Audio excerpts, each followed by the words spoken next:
მოგესალმებით. დღეს ვეცდებით გავარკვიოთ, რა არის საჭირო ბედნიერი, მართლა სრულფასოვანი ცხოვრებისთვის. დიახ, საინტერესო კითხვაა. ბევრი ჩვენგანი ალბათ ხომ პირველ რიგში ფულსა და კარიერულ მიღწევებს დაასახელებს. კი, ეს გავრცელებული აზრია ნამდვილად. გავიხსენოთ, 2018 წლის ერთი კვლევა იყო, კოლეჯის პირველ კურსელებს ეკითხებოდნენ მიზნებზე. ნახემარზე მეტი ამბობდა კარიერული წარმატება მინდაო. და კიდევ უფრო მეტს მგონი გამდიდრება უნდოდა, ხომ? ზუსტად, 83%-ს უბრალოდ გამდიდრება სურდა. მაგრამ თქვენ თუ დაფიქრებულ ხართ, მართლა ეს არის ბედნიერების გასაღები? ეს ძალიან კარგი კითხვა. იცით, რამდენად კარგად ვხვდებით საერთოდ რა მოგვიტანს ხანგრძლივ კმაყოფილებას. თუნდაც ლატარიის მოგება ავიღოთ. ხო, ყველას ოცნება. კი ბატონო, მაგრამ კვლევები აჩვენებს, რომ ის ეიფორია, მალე ქრება, ზოგი მომგები კიდევ უფრო უბედურიც კი ხდება დროთა განმავლობაში. უცნაურია. და თან ჩვენი მეხსიერებაც არ არის სანდო.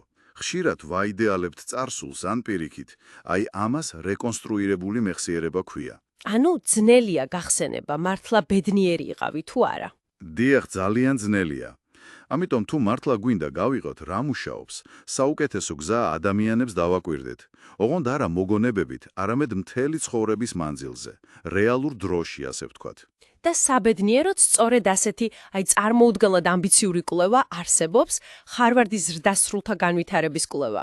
დიახ, ლეგენდარული კვლევა. ხო, 1938 წელს დაიწყო და დღემდე გრძელდება. წარმოგიდგინიათ, ყველაზე ხანგრძლივი კვლევა ისტორიაში. მართლაც შთამბეჭდავია. და საინტერესო ისაა, რომ ორი ძალიან განსხვავებული ჯგუფი დაიწყეს. ერთი მხრივ ჰარვარდის სტუდენტები, პრივილეგირებული ახალგაზრდები. დიახ.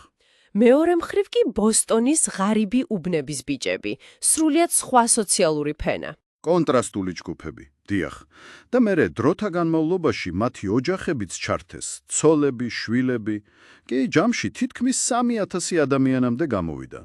და აგროვებდნენ ყველაფერს, რისი შეგროვებაც შეიძლებოდა. ინტერვიუები, სამედიცინო ჩანაწერები, ტვინის სკანირებაც კი, სისხლის ანალიზები, სტრეს ტესტებიც კი, ხო? მიზანი იყო გაერკვიათ, რა ფაქტორები განაპირობებს ჯანმრთელობასა და ბედნიერებას. ოღონდ არა მომენტალურად, არამედ მთელი ცხოვრების პერსპექტივაში. და თითქმის 85 წლის შემდგ ამ გრანდიოზულმა კვლევამ ორი მთავარი დასკვნა გამოკვეთა. დიახ, პირველი ალბათ მოსალოდნელი იყო ფიზიკურ ჯანმრთელობაზე ზრუნვა. სწორი კვება, ვარჯიში, მავნე ჩვევებზე უარის თქმა ეს ლოგიკურია, რა თქმა უნდა. ახანგრძლივებს სიცოცხლეს, აუმჯობესებს ხარისხს. კი, მაგალითად ტაივანში ჩაატარეს კვლევა, აღმოჩნდა, დღეში მხოლოდ 15 წუთი ვარჯიშიც კი ზომიერი სიკვდილიანობის რისკს 14%-ით ამცირებს. მხოლოდ 15 წუთი, საინტერესოა. და თან, ფიზიკური აქტივობა ტვინსაც იცავს. მეტაანალიზები აჩვენებს, რომ კოგნიტური დაქვეითების რისკი, ჭკუასუსტობის 35%-ით მცირდება. ნამდვილად მნიშვნელოვანია. მაგრამ აქ ხდება მართლა საინტერესო. მეორე დასკვნა. ეს ბევრისთვის მოულოდნელი აღმოჩნდა. ურთიერთობები. დიახ, აბსოლუტურად. აღმოჩნდა, რომ მჭიდრო, თბილი სოციალური კავშირები, კარგი ურთიერთობები. არა უბრალოდ ნაცნობობა. არა. ხარისხიანი კავშირები. ესენი არა მხოლოდ გვახარებს, არამედ პირდაპირ, ფიზიკურ ჯანმრთელობაზე და სიცოცხლის ხანგრძლივობაზე მოქმედებს. ეს როგორ? დაფიქრდით, 2010 წელს ჩატარდა უზარმაზარი მეტაანალიზი. 148 კვლევა, 300,000-ზე მეტი ადამიანი.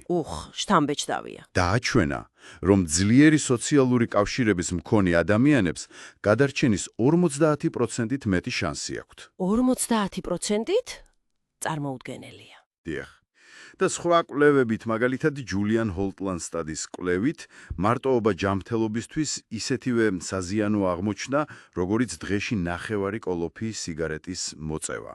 რა, მოწევას უტოლდება? დიახ, ან სიმსუქნეს, ზრდის გულ-სისხლ ძარუთა დაავადებების რისკს, ინსულტის რისკს. ესე იგი, მეგობრებთან და ოჯახთან კავშირის გაწყვეტა ფაქტობრივად თავს ვიავადმყოფებთ.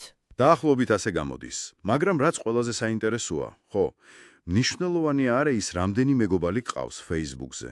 ანუ რაოდენობა არ არაა მთავარი. არა. მთავარია ურთიერთობების ხალისხი. აი ისევ ჰარვარდის კვლევას რომ დაუბრუნდეთ, აჩვენეს, რომ 40 წლის ასაკში ადამიანი რამდენად კმაყოფილი იყო თავისი ურთიერთობებით. ხო? ეს უკეთ პროგნოზირებდა მის ჯანმრთელობას 80 წლის ასაკში, ვიდრე მაგალითად ქოლესტერინის დონე სისხლში. ქოლესტერინზე უკეთ. დაუჯერებელია. დიახ. და ხარისხიანი სანდო ურთიერთობები მეხსიერებასაც კი იცავს სიბერეში. კარგით, მაგრამ მექანიზმი როგორია? როგორ გვიცავს მეგობართან საუბარი, ვთქვათ, გულის შეტევისგან? საუკეთესო ჰიპოთეზა, რაც გვაქვს, არის სტრესის რეგულაცია. აი, წარმოიდგინეთ, სტრესულ სიტუაციაში ვართ, ორგანიზმი გადადის ბრძოლა ან გაქცევის რეჟიმში. გული გვიჩქარდება, ოფლი გვასხამს. კი ბატონო, სტრესის ჰორმონები გამოიყოფა. თუ ამ დროს გვერდით ყავს ადამიანი, ვისაც ვენდობით, ვისთანაც შეგვიძლია გრძნობების გაზიარება, ეს ფაქტიურად ფიზიკურად გვეხმარება დამშვიდებაში. ანუ სხეული წონასწარობას იბრუნებს. დიახ, ხოლო ადამიანები, ვინც იზოლირებულად გრძნობენ თავს, შესაძლოა მუდმივად, ქრონიკულად დაბალი ინტენსივობის სტრესის ქვეშ იყვნენ. და ეს ნელ-ნელა აზიანებს ორგანიზმს, სისხლძარღვებს, იმუნურ სისტემას. გასაგებია. ლოგიკურია. და დაუბრუნდეთ იმას, რითიც დავიწყეთ, ფულს. რას ამბობს კვლევა ამაზე საბოლოოდ? აი, ფულთან დაკავშირებით საქმე ცოტა უფრო რთულადაა. 2010 წლის ცნობილი კვლევა იყო კანემანის და დიტონის. კი, გამიგია. ის ამბობდა, რომ წლიური $75,000 ზღვარ ზემოთ შემოსავლის ზრდა ბედნიერების დონეს დიდად აღარ ზრდიდა. ანუ რაღაც ზღვარი იყო. ხო.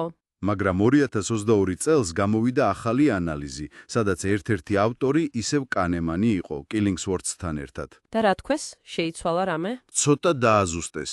აღმოჩნდა, რომ დაახლოებით $100,000-მდე შემოსავლის ზრდა, ამერიკული რეალობისთვის ყველასთვის სასარგებლოა ბედნიერების მხრივ. აჰა. ამ ზღვარს ზემოთ კი ფულის მატება ბედნიერებას უმატებს ძირითადად მათ, ვინც ისედაც თავიდანვე ბედნიერი იყო. ანუ თუ უბედური ხარ, მეტი ფული დიდად არ გიშველის. დაახლოებით.